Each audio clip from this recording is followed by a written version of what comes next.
Hello, welcome back to our channel HardReset.Info. In this video I'm gonna show you how to add interactive widgets on Android 16.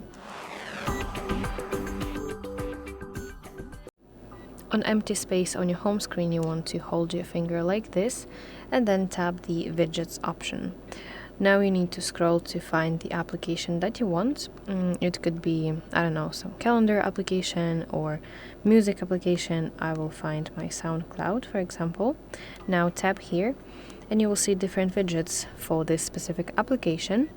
Select the one you like, simply tap on it and select Add button.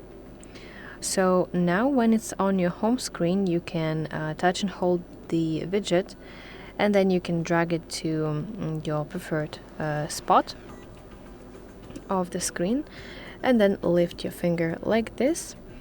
And if you want to resize the widget, you have to hold those corners of the widget to basically resize it. So that's basically how you can add interactive widgets on your Android 16, and I really hope this video helps you. If so, please like this video and subscribe to our channel to see more content like this.